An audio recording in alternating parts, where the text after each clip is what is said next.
खबर और आ रही है, वो बता दें दर्शकों को। उद्धव ठाकरे ने मंत्रियों के विभाग बदल दिए हैं। तो उद्धव ठाकरे ने अपने मंत्रियों के विभाग बदले, ये बड़ी खबर है। एकनाथ शिंदे का मंत्रालय अब सुभाष देसाई को दे दिया गया है। उद्धव ठाकरे ने अपने मंत्रियों के विभाग बदल दिए हैं और 8 मंत्रियों के खिलाफ एक्शन की भी लगातार बात हो रही थी। और आज ज्योत्सना, आपने कुछ देर पहले खबर भी बताई कि विधानसभा में काफी हलचल है और जो डिप्टी स्पीकर है वो वहां पहुंचे हैं, जो विधायक दल के नेता है वो वहां पहुंचे हैं, पूर्व मुख्यमंत्री भी वहां पर पहुंच चुके हैं। और ऐसे में एक चिट्ठी भी गवर्नर के पास पहुंची है और उस चिट्ठी में भी उसी बात का जिक्र किया जा रहा है जो सुप्रीम कोर्ट में याचिका दायर की गई थी, जिसमें शिंदे गुट ने अपना समर्थन उद्धव ठाकरे और महाविकास अघाड़ी से वापस ले लिया था। सुभाष देसाई को दे दिया गया है एकनाथ शिंदे का मंत्रालय। राजेश, ठाकरे का जो गुट है यानी उद्धव ठाकरे अभी मुख्यमंत्री तो बहरहाल है ही हैं, अल्पमत में होने की बात जरूर कही जा रही है। एक और झटका उन्होंने दिया है एकनाथ शिंदे को। क्या ये वाकई कोई मायने रखता है कि उनका विभाग सुभाष देसाई को दे दिया गया है? बिल्कुल, देखिए आज ही बॉम्बे हाईकोर्ट में एक याचिका दायर हुई है हुसैन। उसमें कहा गया है कि मंत्री जो हैं महाराष्ट्र सरकार के वो कहीं और बैठे हैं। ऐसे में जो सिटीजन्स हैं, जो नागरिक हैं, उनकी उपेक्षा की जा रही है। और इसी को ध्यान में रखते हुए उद्धव ठाकरे ने मंत्रालय बदल दिए। जो मंत्री इस वक्त यहाँ से नदारद हैं, महाराष्ट्र से नदारद हैं, जो गुवाहाटी में इस वक्त बैठे हैं, उनके जो विभाग हैं वो बदल दिए गए। मैं अगर आपको बताऊं तो एकनाथ शिंदे का विभाग जो है वो सुभाष देसाई को सौंपा गया है। बड़े नेता हैं और काफी वरिष्ठ नेता हैं, उनको सौंपा गया है। वहीं गुलाब राव पाटिल का विभाग जो है वो अनिल परब को दिया गया। अनिल परब पर भी ईडी की जांच चल रही है। संजय दादाजी भूसे जो कृषि मंत्री हैं और उनका विभाग, और संदीपान बुमरे का विभाग जो है वो शंकरराव गडाख को दिया गया है। उदय सामंत का विभाग आदित्य ठाकरे को दिया गया है। तो एक तरीके से बड़ा फैसला इस वक्त उद्धव ठाकरे ने लिया है। ऑफेंसिव पिछले 2 दिनों से हम देख रहे हैं कि ज्यादा ऑफेंसिव हो के शिवसेना हो या फिर एमवीए के दूसरे दल हो, वो ऑफेंसिव पे हैं और वो लगातार उन पर हमला कर रहे हैं जो लोग इस वक्त गुवाहाटी में बैठे हैं। जी, क्योंकि ये मामला जब तक फ्लोर पर नहीं आएगा तब तक महाराष्ट्र की तस्वीर साफ नहीं हो पाएगी। कयास तो हम जरूर लगा रहे हैं, लेकिन जो आखिरी फैसला है वो फ्लोर पर ही होगा।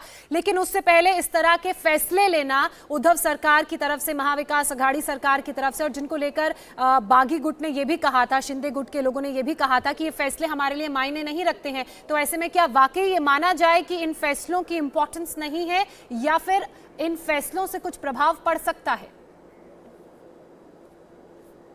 देखिए, फैसले भी लिए जा रहे हैं खुद को फ्रंट फुट पर दिखाने के लिए, यानी कि फैसले ये दिखाने के लिए लिए जा रहे हैं कि अभी भी उन्होंने हथियार डाले नहीं। इन फैसले का बहुत ज्यादा महत्व नहीं है अगर आप जमीनी तौर पर देखें तो, लेकिन इससे एक पॉस्चरिंग होती है, इससे एक बताने की कोशिश होती है कि आप लोग जो गुवाहाटी में बैठे हैं उससे फर्क बहुत ज्यादा नहीं पड़ रहा है। हालांकि मंत्रालय बदल देने से, क्योंकि अभी सुप्रीम कोर्ट में आज मामला है, सुप्रीम कोर्ट क्या रुख अख्तियार करती है, वो साथ ही डिप्टी स्पीकर क्या रुख अख्तियार करते हैं, बहुत कुछ उस पर निर्भर करेगा। लेकिन एक तरीके से जनता को बताने के लिए, दिखाने के लिए कि हम अभी महाराष्ट्र के हक में अब भी सोच रहे हैं ऐसे मुश्किल वक्त में। एक और चीज राजेश, ये जो याचिका बॉम्बे हाईकोर्ट में लगाई गई है कि तमाम जो मंत्री हैं सरकार के वो वहां बैठे हुए, ऐसे में जो नागरिकों के अधिकार है उनकी अवहेलना हो रही है, ये याचिका किसकी तरफ से लगाई गई है?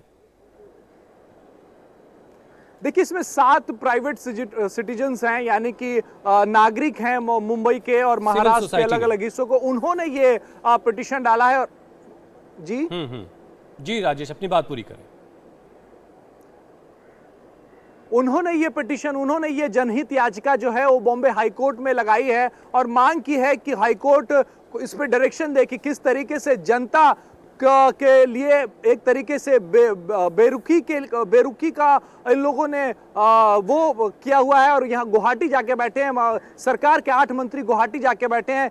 फैसले नहीं लिए जा रहे हैं, जनता के हित में इन्हें मंत्री बनाया गया था, लेकिन और इसी वजह से अब विभाग लेकर के दूसरे लोगों को विभाग सौंपे गए। एक बार फिर से हम जरा दर्शकों को बता देते हैं किस किस के मंत्रालय लेकर के किसको जिम्मेदारी सौंप दी गई है, वो इस वक्त आपकी स्क्रीन पर है। उदय सामंत का मंत्रालय ले लिया गया है, अब्दुल सत्तार से भी उनका विभाग वापस ले लिया गया है। एकनाथ शिंदे का विभाग जो है सुभाष देसाई को दे दिया गया है। आदित्य ठाकरे को उदय सामंत का जो है वो विभाग दे दिया गया, उसकी जिम्मेदारियां उनको सौंप दी गई हैं। मतलब यह कि सरकार यह कोशिश कर रही है कि महाराष्ट्र के सरकार की जिम्मेदारी संभालने वाले मंत्री अगर गुवाहाटी में बैठे हैं तो वो जिम्मेदारी अब दूसरे मंत्री बना करके काम सरकार अपना करने जा रही है और कर रही, ये दिखाने की एक कोशिश, एक तरह की परसेप्शन की ज्योत्सना, ये एक लड़ाई है। बिल्कुल परसेप्शन की लड़ाई है और फ्रंट फुट पर आ चुकी है। ना सिर्फ कुर्सी बचानी है बल्कि अपनी पार्टी को भी बचाना है। गौनिका का रुख कर लेते हैं। गौनिका, फिलहाल सुप्रीम कोर्ट से आपके पास क्या खबरें सामने आ रही हैं? देखिए 1 बजे यूजुअली लंच टाइम होता है कोर्ट का, लेकिन अभी 28 नंबर मैटर चल रहा है और कोर्ट अभी भी मामलों को सुन रहा है। हो सकता है कि आज कोर्ट लंच से पहले ही 34 नंबर मैटर तक पहुंच जाए या फिर 1-2 मैटर के बाद लंच टाइम लिया जाए। हालांकि अभी देखना होगा कि क्या कोर्ट लंच टाइम पहले लेता है या फिर पहले ही जो महाराष्ट्र वाला मैटर है जिस पर सबकी इस वक्त निगाहें हैं, 34 नंबर मैटर, उस पर सुनवाई होती है। लेकिन ये दोनों याचिकाओं पर सुनवाई तो आज होनी ही है, ये तो तय है, फिर चाहे वो अब हो या कुछ देर में हो।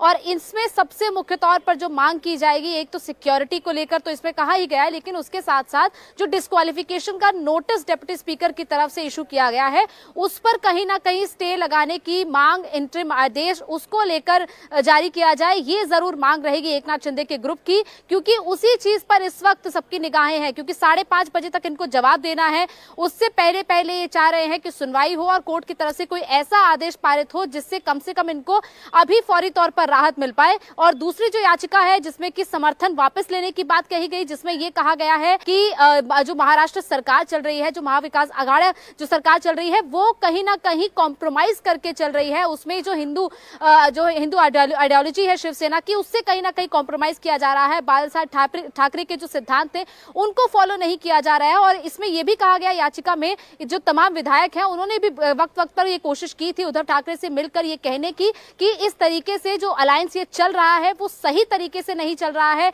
आइडियोलॉजी सही नहीं है। और आइडियोलॉजी को आप नजर बनाकर रखे सुप्रीम कोर्ट पर, लेकिन जैसे जैसे ये वक्त की सुई आगे की तरफ बढ़ रही ज्योत्सना, वैसे वैसे शिंदे गुट की धड़कनें बढ़ रही होंगी, क्योंकि आज शाम 5:30 बजे तक जो है वो जवाब देना है डिप्टी स्पीकर के नोटिस का, वरना कोई बड़ा एक्शन भी हो सकता है। इंडिया टीवी हर वक्त हर जगह डाउनलोड करने के लिए सर्च करें इंडिया टीवी न्यूज